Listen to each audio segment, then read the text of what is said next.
రైతు హామీల సాధన దీక్ష కదా బీజేపీ మహిళా కార్యకర్తలతో ఉన్నాము. ప్రస్తుతం మనము వాళ్ళతో మాట్లాడించే ప్రయత్నం చేద్దాం. దీక్ష ఎందుకు చేస్తున్నారు మీరు?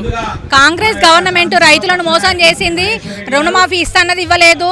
అదేవిధంగా పెన్షన్లు, రైతు బంధు స్కీమ్లు ఇస్తానని చెప్పింది ఇవ్వలేదు. ఆరు పథకాల గురించి 6 గ్యారంటీ అమలు చేస్తానని చేయలేదు. ప్రతి విధంగా ఎక్కడ చూసినా కానీ, పూర్తిగా పల్లెల్లోకి వెళ్ళినా ఎక్కడికి వెళ్ళినా కానీ రైతులు చాలా అరిగోస పెడుతున్నారు. దానికోసమే ఈ దీక్ష మేము చేస్తున్నాం ఇక్కడ.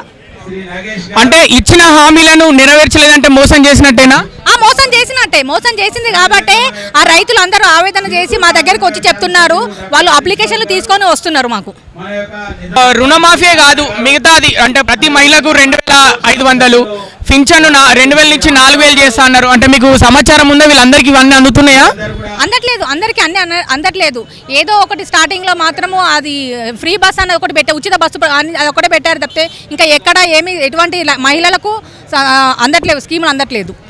అంటే రాష్ట్రంలో మహిళల పరిస్థితి ఎట్లుంది? అంటే రక్షణ పరంగా మహిళల పరిస్థితి, మహిళల మీద దాడులు, ఈ మధ్య అత్యాచారాలు ఎక్కువ అవుతున్నట్టు సమాచారాలు, వార్తలు వస్తున్నట్టు ఏమని అనిపిస్తుందా మీకు? ఈ మధ్య మహిళల పైన దాడులు చాలా జరుగుతున్నాయి. సమాచారాలు అందుతున్నాయి, సోషల్ మీడియాలో వైరల్ అవుతూనే ఉన్నది.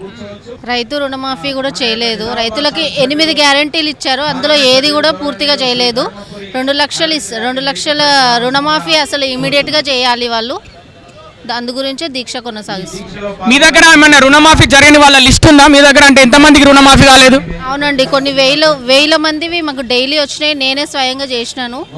స్టేట్ ఆఫీస్లో కూర్చొని టోల్ ఫ్రీ నెంబర్ పెడితే కొన్ని వేల కాల్స్ వచ్చినాయి మాకు, కంప్లైంట్స్. అంటే ప్రతి పల్లె నుంచి రుణమాఫీ కాని వాళ్ళు ఉన్నారా తెలంగాణలో? ప్రతి ఒక్క పల్లె, ప్రతి ఒక్క జిల్లా నుంచి కొన్ని వేల మంది డైలీ కొన్ని వేలు వచ్చినాయి కంప్లైంట్స్. అంటే ఖచ్చితంగా చేస్తాం, అందరికి రుణమాఫీ జరుగుతుందని చేయలేదు. మరి దీన్ని మీరు ఏ విధంగా చూస్తారు? మోసం చేశారు ప్రజల్ని, అంతే. అంటే కల్లిబొల్లి మాట్లాంటే ఓట్ల కోసం ఇట్లా చెప్పారని అనుకుంటున్నారా మీరు? ఓట్ల కోసమే 100% చేసి ప్రజల్ని మోసం చేస్తున్నారు, అందరినీ మోసం చేసినారు. మరి దీక్ష ద్వారా ఏం చెప్పబోతున్నారు మీరు మరి ఈ గవర్నమెంట్కి? గవర్నమెంట్ ఇమీడియట్గా ఇచ్చిన హామీలన్నీ పూర్తి చేయకపోతే ఈ దీక్ష కొనసాగుతూనే ఉంటుంది. అత్యాచారాలు ఎక్కువవుతున్నాయి. అత్యాచారాలు చేసినా కానీ పట్టించుకోవట్లేదు. రేవంత్ రెడ్డి గారు చాలా ముందు బస్ ఫ్రీ అనేది ఒకటి మహిళలకు కొంచెం మంచిగా చెప్పిండు, కానీ మరి అన్నిటికీ ఘోరమే. 2000 పింఛన్ అన్నాడు, 2000 పింఛన్ లేదు, రుణమాఫీ లేదు అంటుండు. ఏ హామీలు అడిగినా కానీ ఏం చెప్పట్లేడు. చాలా ఘోరంగా ఉందండి. కాంగ్రెస్ రేవంత్ రెడ్డి ఎంత తొందరగా వెళ్ళిపోతే అంత మహిళలకు అందరికైనా ఎక్కడైనా ఇక్కడ మన రాష్ట్రానికే మంచి జరుగుతుందని.